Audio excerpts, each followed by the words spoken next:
Um dos grandes problemas que dificulta a questão da avaliação do rendimento escolar é se pensar que a avaliação é um capítulo especial no processo de aprendizagem. É fazer com que o ensino se viabilize em função da própria avaliação. Quando, na verdade, a avaliação no palco da educação é um ator coadjuvante. A avaliação, ela é apenas a decorrência de um processo normal de aprendizagem.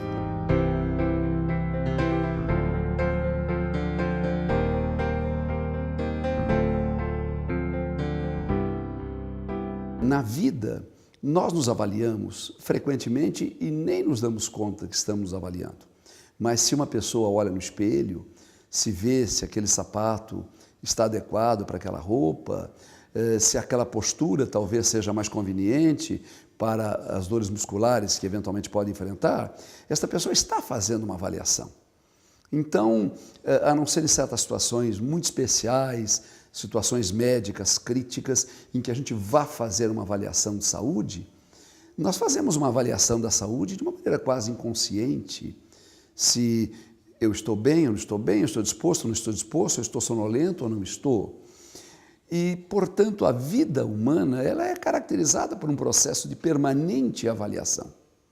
E quando entramos na escola, não poucas vezes deparamos com o fato de se atribuir à avaliação aquele especial papel, aquele grande cuidado, não poucas vezes, induzindo o aluno a crer que ele está na escola não para aprender, mas para ser avaliado.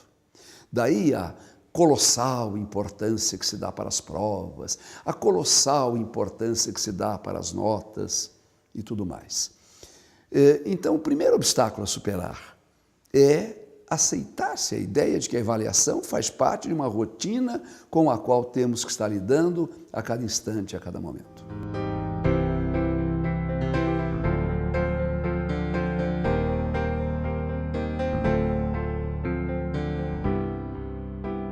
Um segundo grande problema que envolve a avaliação do rendimento escolar é se perguntar se aquilo que avaliamos é realmente pertinente, mesmo considerando que estejamos avaliando bem, o que é altamente discutível, e sobre isso falaremos daqui a pouco. Mas mesmo considerando que estejamos avaliando bem, será que aquilo realmente é pertinente? Será que aquele aprender tem para o aluno um significado necessário, essencial? Eu, às vezes, brinco com certas pessoas, dizendo que como eu posso estar seguro de que o motorista que vai me conduzir ao aeroporto será capaz de levar o carro se ele não sabe quais são os afluentes da margem direita do São Francisco?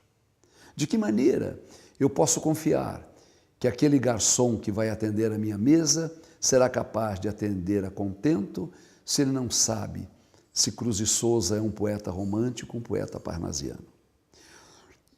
O objetivo destas brincadeiras é intervir na reflexão da pessoa para que ele descubra que muitas vezes o que ensinamos porque está no programa, ensinamos porque uma tradição destaca que precisa ser ensinado, mas não estamos associando este ensinar a uma certa pertinência, a uma certa realidade.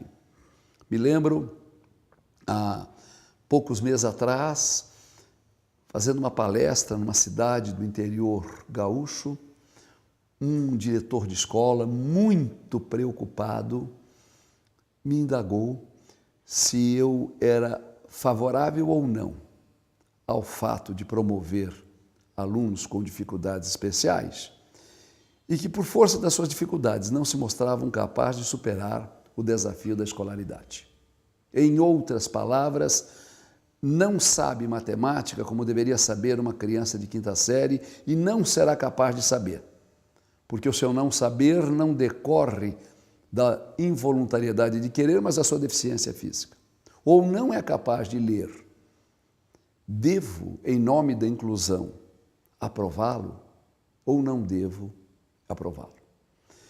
E eu perguntei a ele, com toda sinceridade, se a escola dele fornecia um laudo das competências que aquela criança, que aquele adolescente poderia ter. Sabia que a minha pergunta despertaria o impacto de uma surpresa. Laudo de competências? A que laudo é esse que você se refere? Eu disse, veja, eu não estou sugerindo que o laudo existe, mas eu estou pensando que ele poderia existir. Será que a escola não poderia, com o consenso da sua equipe de professores, observando aquele aluno não apenas no pátio, ou não apenas na sala de aula, mas em todos os momentos da sua escolaridade, o que realmente ele poderia fazer? Será que para aquele comerciante, dono de uma loja de calçados, que quer empregar um balconista, dizer que aquele aluno está na 7ª série ou na 8ª, diz da sua efetiva competência? Será que para ele não seria mais significativo, mais expressivo, saber o que aquele aluno pode fazer, até para identificar que responsabilidades lhe atribuir no papel que terá? Daí, conversava com ele mais tarde. Se por acaso fizéssemos uma reunião com os empresários, poucos do município, com aqueles que empregam, e levantássemos junto a esses empresários quais as efetivas competências essenciais para a empregabilidade. Quando eu vou buscar um empregado, o que eu quero que ele possa saber fazer? E aí, então, nessa escola, desenvolver-se ao lado dos saberes convencionais uma preparação, uma adequação para estas competências, que não precisam se distinguir das disciplinas escolares, que se aprenderia com a matemática, com a língua portuguesa, com a história e com a geografia. Mas aí, no caso, dizia eu, se você reter este aluno, porque ele não aprendeu a matemática, porque ele não aprendeu a língua portuguesa e porque aprová-lo é lhe dar um diploma de validade nacional, que poderá induzir alguém a crer de qualidades que, na verdade, ele não tem, e amanhã poderá até colocar em sua mão um bisturi, você não o estará inviabilizando a sua ação. Você está mostrando que, quanto aos saberes escolares convencionais, quanto aos saberes acadêmicos, ele talvez não tenha este domínio, mas ele tem saberes que são imprescindíveis para a empregabilidade. Então, nesse sentido, um novo olhar sobre a educação seria perguntar aos professores se realmente vale a pena medir-se apenas a aprendizagem de natureza escolar.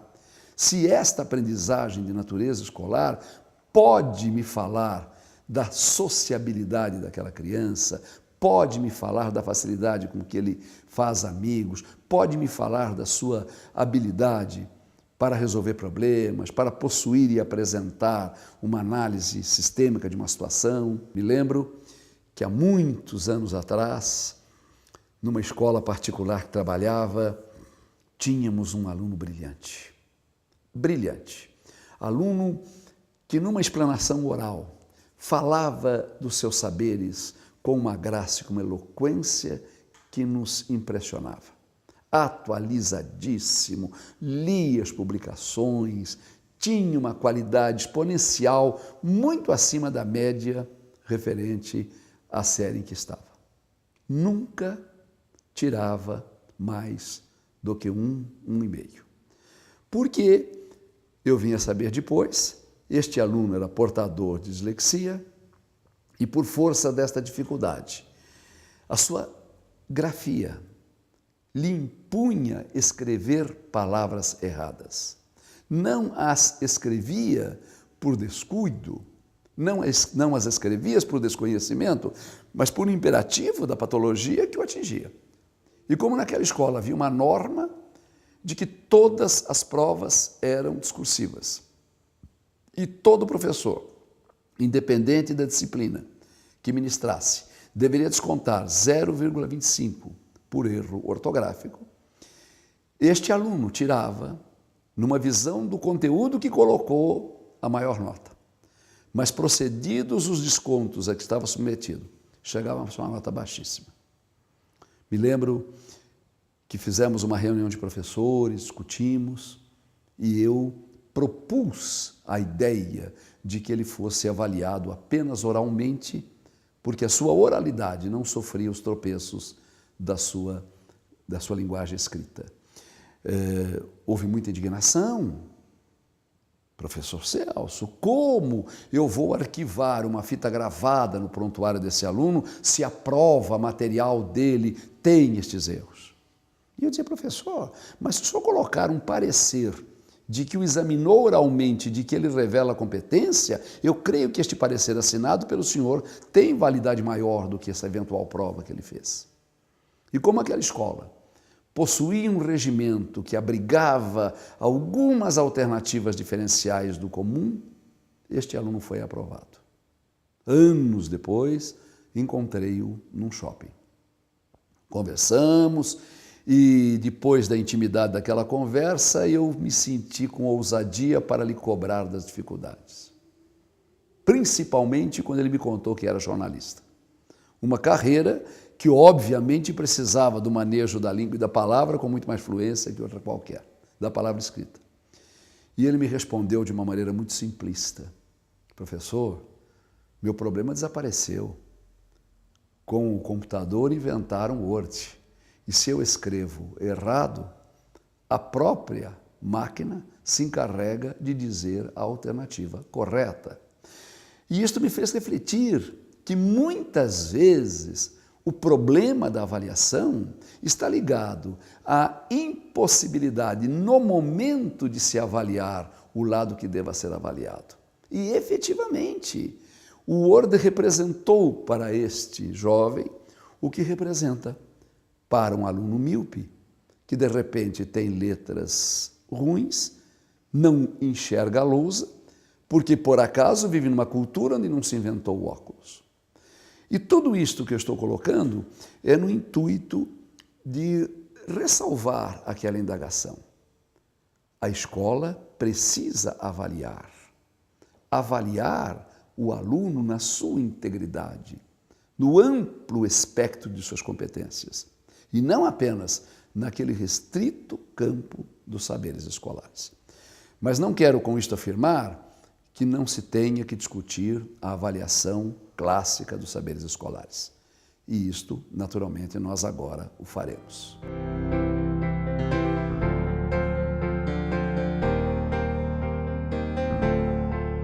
Saindo daquelas considerações um tanto quanto mais filosóficas sobre a avaliação e se aproximando do fulcro, que é a discussão da sistemática da avaliação, da associação da avaliação à prova e da contingência da avaliação no processo de aprovação ou de retenção, ainda creio ser importante mostrar que no campo da avaliação existe a dificuldade ligada à nossa insensibilidade para a aceitação às diferenças. Isto pode parecer algo distante do contexto avaliativo, mas não é. Então, sei que não vou devagar, ainda que num primeiro momento possa se pensar que eu esteja saindo do tema. Mas eu me atreveria a colocar um desafio. Qual é a flor certa? É a flor vermelha ou é a flor azul? É a margarida, é a dália ou é a rosa? E a conclusão a que se chega é que não há flores certas. Que as flores são admiráveis exatamente porque elas não são obrigadas a obedecer padrão único. E que a natureza, na sua sabedoria, as fez extremamente encantadoras pelo elenco de diversidades que se caracterizam. Esse tipo de reflexão, ele poderia ser estendido aos animais, ele poderia ser estendido às árvores, ele poderia ser estendido às rochas, enfim, em tudo quanto é natural, nós nos acomodamos a compreender que a beleza está na diversidade. Por uma circunstância extremamente curiosa e extremamente humana, não transferimos para a educação a abrangência desse olhar. E já não pensamos o mesmo quando nos pedem para falar do aluno certo, da pessoa certa, da atitude certa. Ora, se não existe a flor, se não existe o animal, se não existe a planta, porque a diversidade acolhe muitas formas de ser certa, por que não transferir para o espaço humano e dentro da nossa realidade para o espaço do aluno este conceito? É necessário dizer que não existe uma única maneira de viver, não existe uma única maneira de escolher os amigos, não existe uma única maneira de se relacionar com as pessoas. Então, não pode existir uma única forma de avaliação. Muitas vezes a avaliação não é vista, mas ela é um funil. Eu estou transformando aquele volume de qualidades que aquele aluno possa vir a ter, colocando aquele conjunto de valores que o caracteriza e que o torna único num liquidificador. Para dizer através da frieza metálica de um papel, 7 de matemática, 6 de história, 5 de língua portuguesa, e tentar empurrar a sociedade, aos pais, que muitas vezes seduzidos por esse empurrão aceitam, que eu posso medir aquele indivíduo por um número que expressa circunstância de saber muito específico num momento muito específico. Então, tudo isto volta a levantar a ideia de que as nossas escolas precisam caminhar por avaliações mais abrangentes. Não se trata de não avaliar, mas não se trata de julgar que se está avaliando quando se está colocando um termômetro naquele saber geográfico, naquele saber matemático, naquele saber linguístico. Agora, mesmo considerando a importância dessa abrangência, vamos falar desse termômetro. Mesmo esquecendo aquela avaliação que ainda não temos e que almejamos ter, e se centrando naquela avaliação que temos que ter, diante do pragmatismo de ter que entregar para a secretaria um boletim com as notas. Como pensar a avaliação?